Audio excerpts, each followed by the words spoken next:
Okay, here's what's on the bench today. This is a Godin Artisan series. And what's really cool about this guitar is, let me show you guys this. So up here, on the back of the neck, it's been signed. And now the owner of Godin guitars, I'm pretty sure his name is Richard Godin. And I think that's his signature right there, 1999.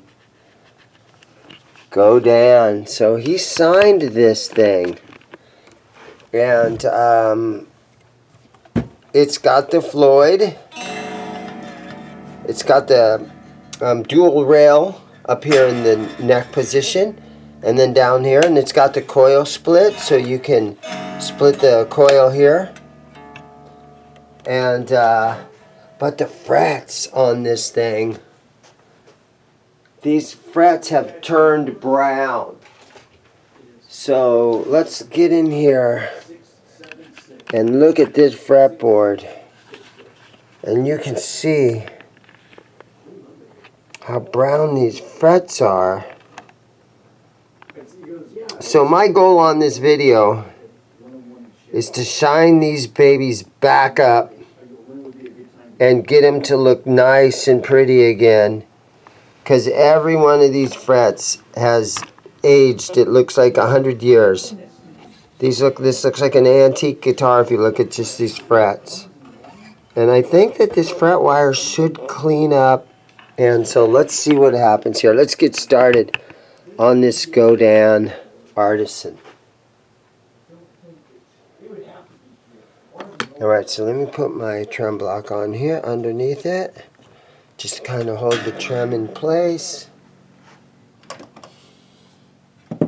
And let's pull these strings off of here. The locking nut, they are loose.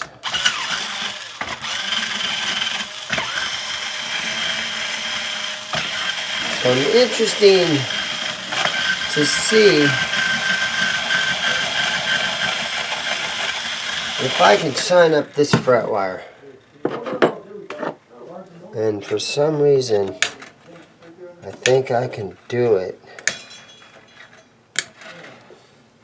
I'm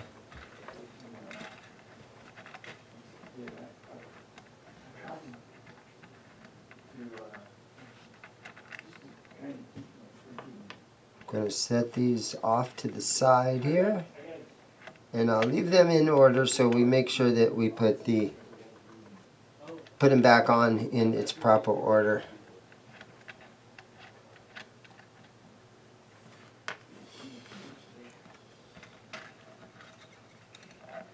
This nut might be a Kaler design locking nut.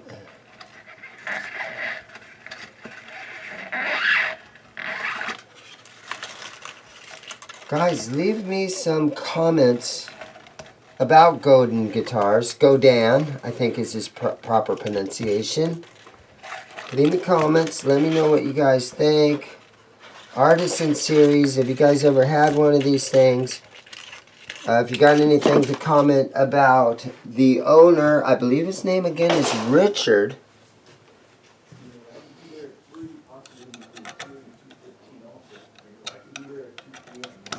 Okay, let's go ahead and get these strings out of here. So this trem says licensed under Floyd Rose patents. And I think all those Floyd Rose patents have all expired. So you can see Floyd Roses now, and they don't have to put that licensed by on any of the Floyds now anymore, because I'm pretty sure that all those patents have run out.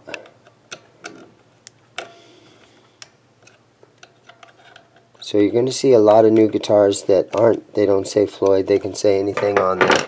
It doesn't have to say licensed by Floyd anymore. Okay. So, okay, now here's something that's interesting. The truss rod is right here in the heel. And so let's take a peek at this truss rod. And it looks like it is a long scale, and I'm just gonna, with my notch straight edge, I'm gonna see if it has a lot. Oh, there's a lot of back bow in this, but we don't have any string tension, so I don't necessarily need to tighten the truss rod.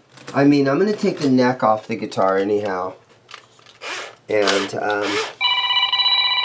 I'm gonna answer my phone. Be right back. Okay, so I got the neck off of here. And now let's put our fret guard across there. And with a little 1000 grit sandpaper, let's just hit this thing real lightly. And let's see what happens. Okay, see? Really nice right out of the gate. Shined it up. So let's just go ahead and go on down through the guitar.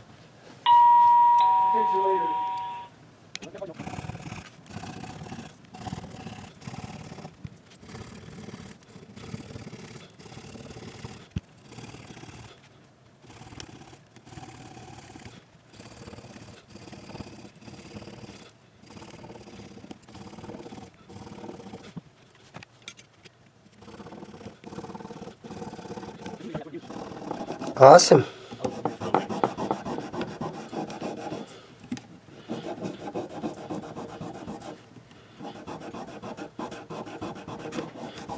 Okay, so you can see that was pretty quick and easy. But I'm also noticing that these frets look very flat. So I'm going to take a crowning file and see if I can crown these babies a little bit. Since I'm in here, I've got the fret leveling beam. I've got a little bit of sandpaper on here. So let's just do this a little tiny bit.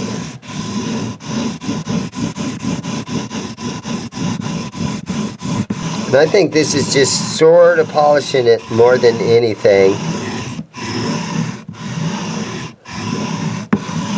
But at this point, I don't think it's going to hurt anything.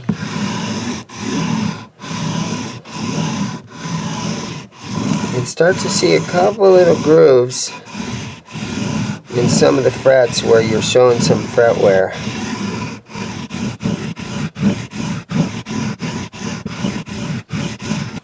Okay. Now let me take... I've got the ZIMM'S fret files, narrow medium. Okay, here we go. Crowning files. Okay.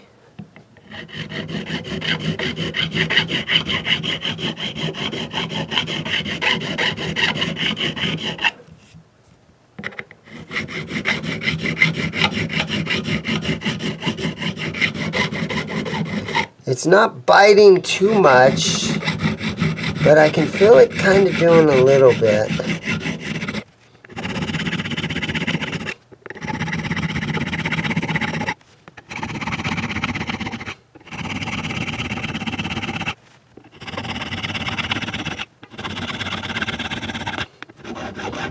Little tiny inlays on this guitar.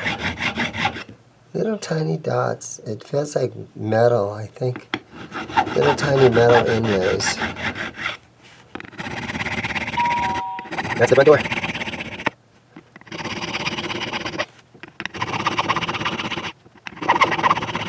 Seems like it's helping a little bit.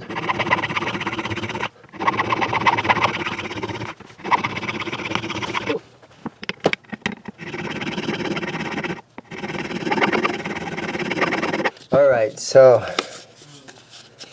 got a little rubber pad here and some 1000 grit. I'm just going to go back and forth like this.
Okay, so now, if I would have taken the time to mask this neck off, I wouldn't have to clean all the buffing compound off.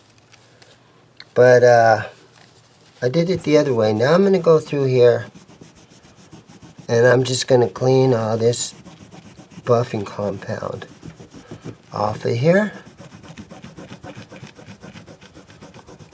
And honestly, I think it takes less time to do this than to sit there and mask the whole neck off. And you really got to clean it good, or your fingers, they'll turn black when you play. So maybe I'm getting it all off of there. Not too bad. That buffer really warmed it up. The fretboard's nice and warm.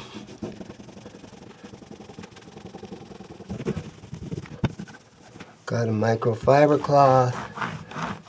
Shining it up.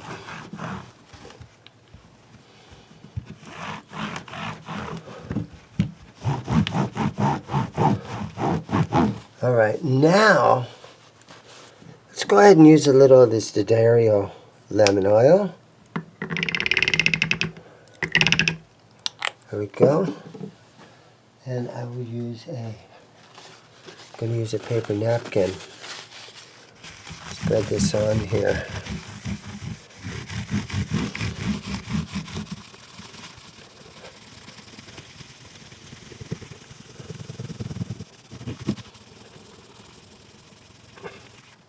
Look at that.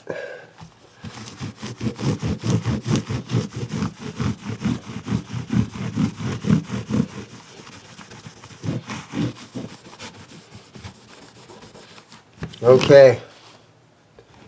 All right, so this is my finished product right here. So they look pretty good, and it really didn't take me too long. They are kind of flat, but I think that these frets might have been leveled at one time and maybe not crowned very good. They probably could still use to be crowned a little bit better. But my main goal was to get all the rust and corrosion and the oxidation and everything off of the neck. And I think we accomplished that. And relatively quickly, I might add. It seems like it's shined up really nice. And so let's go ahead and put this neck back on the body. Okay, so I've got the neck back on her. I'm going to put a little bit of, I'm almost out. I've got some of this Gibson polish. And I'm just going to try to clean it a little bit here. Before I put the strings on it.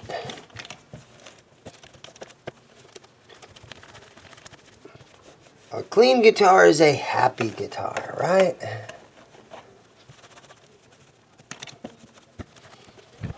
Fortunately, the back of the guitar, she's got some dents and some dings in it. Right back here, somebody's belt or something did a lot. A lot of bumps and bruises back here.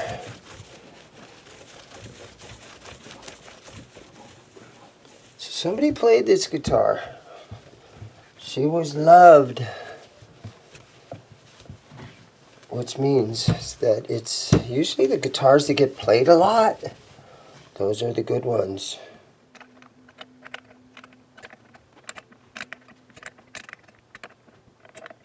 Today's string choice.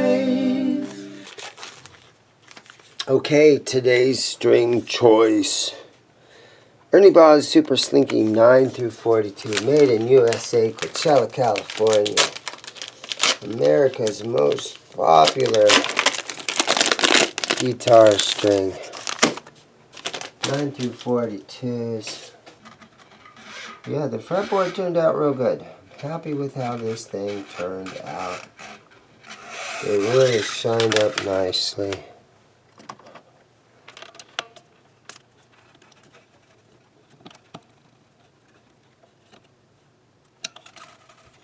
tug on those just to make sure it's in there good.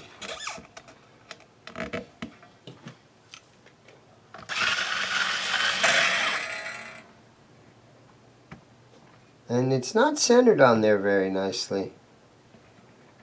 Kind of strange. The nut's not so great. I'm gonna admit that to you guys. The nut's not so great on this. It goes right on through there. And then down inside there. And then kind of tug on it a little. Make sure that thing's in there, because they'll come flying out. Yeah, but I think a possible upgrade would maybe be a Floyd Rose locking nut on this. Possible upgrade.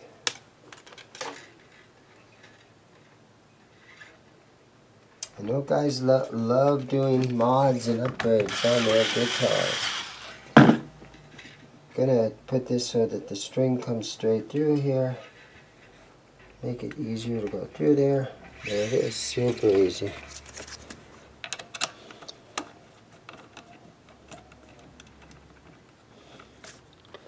A lot of guys will avoid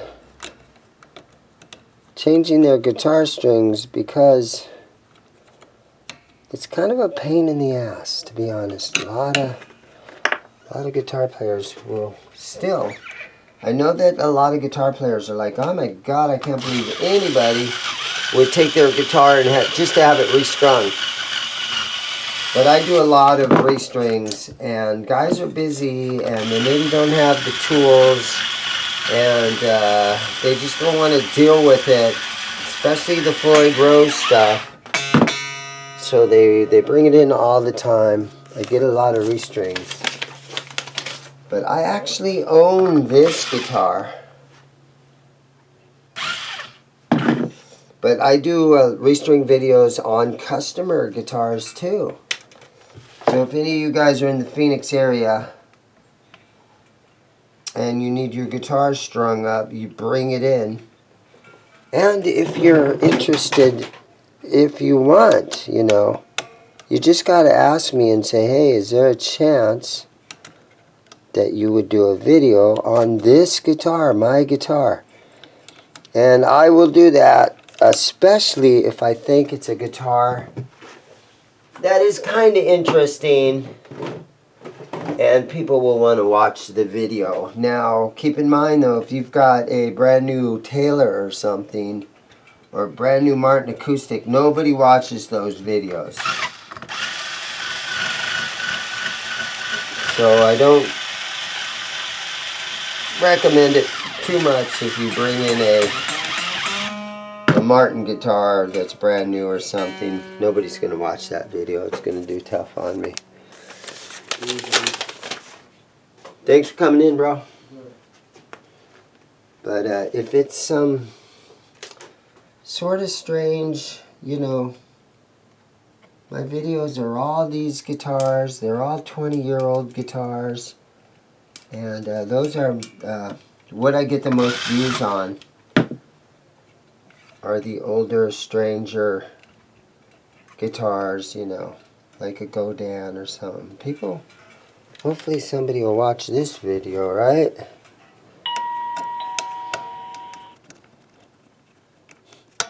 Okay.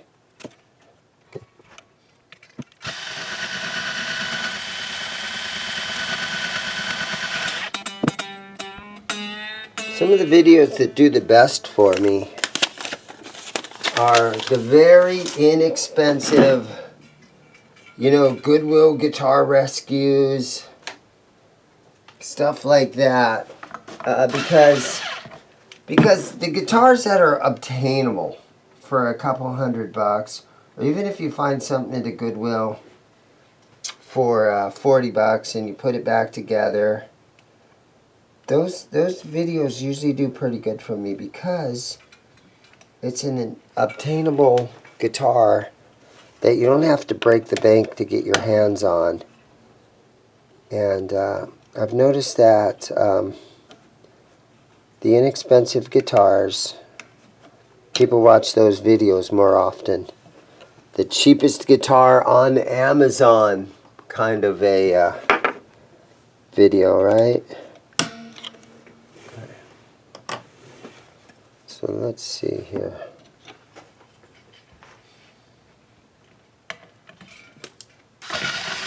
So we all love the cheap stuff. And my store, being a buy, sell, and trade local, guitar shop here in Phoenix. I'm actually in Mesa, but it's just a suburb of Phoenix.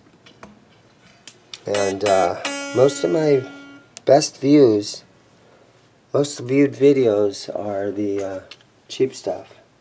Because that's what we can get our hands on. It's a great hobby to have. But if it costs thousands and thousands of dollars to be in this hobby, that kind of ruins it. And when you guys are out on like a guitar safari and you're out looking at every guitar shop in town, it's all about the deal. It's all about the price. How much was it? What'd you score that guitar for? That's half the fun.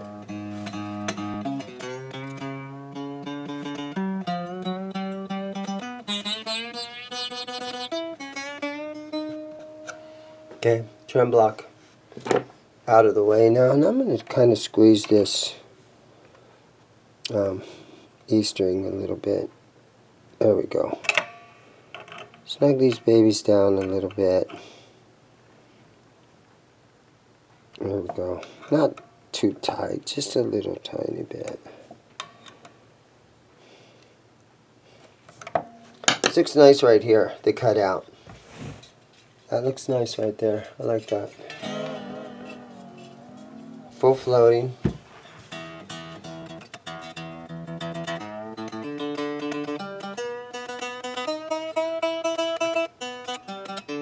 Wow.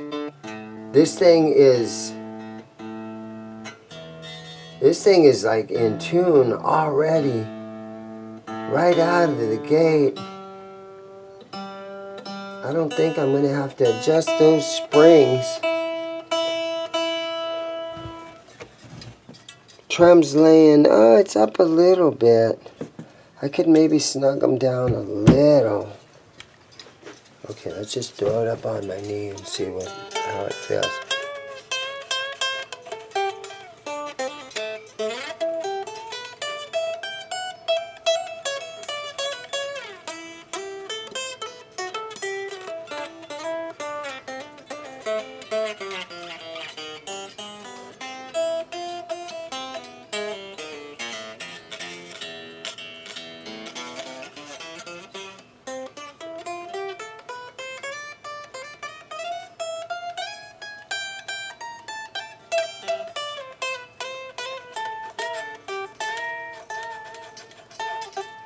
Small frets on them. I'm pretty sure that these frets have been leveled because they are really flat. Although they look really good now. And I did roll a crowning file over them a little bit, but you can definitely feel the fingerboard under your fingers.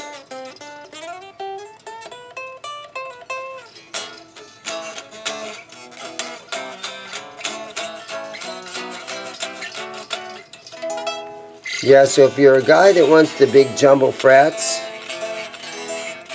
this is not going to be good for you.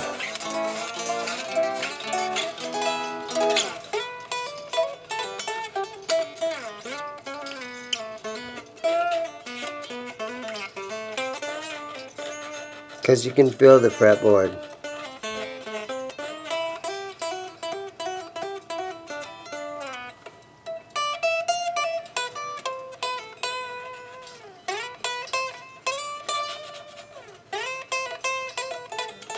But it kind of plays like butter. If you like the small frets. Now I know that there's a lot of guys and their playing style, and I'm one of those guys. their playing style isn't just up here, just shredding full speed where you want big jumbo frets. Some guys are rhythm guitar strummers. And when you play small frets like this, and you're going through bar chords real quick,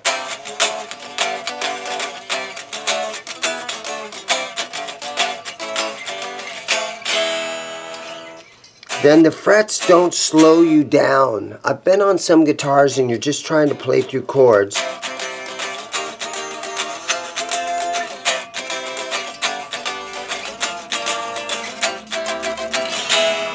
And the big jumbo frets will kind of get in your way and slow you down.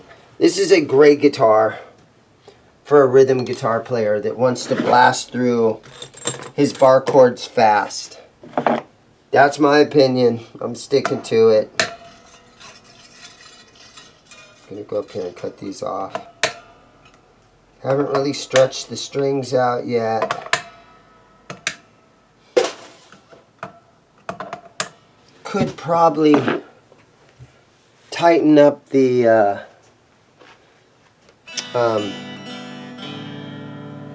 springs in the back here to get that to lay a little bit flatter.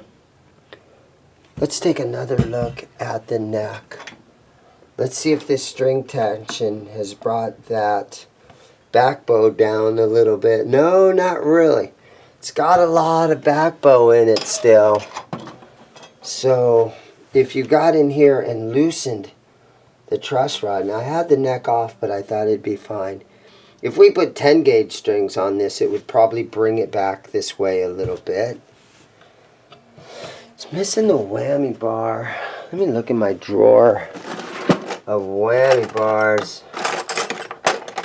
It looks like it's black and it's threaded. It'd be nice to find one. Okay, there's no threads on that one.